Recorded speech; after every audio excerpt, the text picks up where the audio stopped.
आज हम सब कक्षा 5 के पाठ्य पुस्तक वाटिका से अपने यहाँ पे महर्षि वाल्मीकि के बारे में पढ़ेंगे।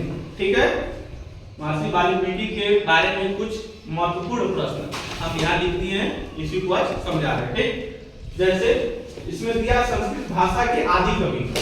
आदि का अर्थ क्या होता है? पहला। आदि का अर्थ होता है पहला। आदि का विलोम शब्द अंत होता है। आदि का विलोम शब्द अंत होता है। ठीक, और तीसरा पॉइंट है संस्कृत भाषा के आदि मतलब पहले कवि कौन थे? महर्षि वाल्मीकि। संस्कृत भाषा के पहले कवि थे महर्षि वाल्मीकि। ठीक है, महर्षि का क्या अर्थ होता है? महान है जो ऋषि, ऋषियों में जो महान होता है उसी को हम लोग महर्षि कहते हैं। ठीक, पांचवा पॉइंट है रामायण के रचयिता महर्षि वाल्मीकि जी हैं।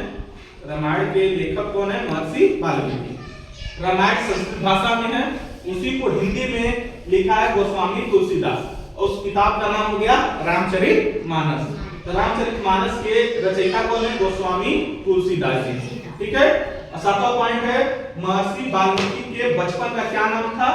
रत्नाकर। महर्षि वाल्मीकि के बचपन का नाम था रत्नाकर, जिसको अंगुलीमाल भी कहते हैं।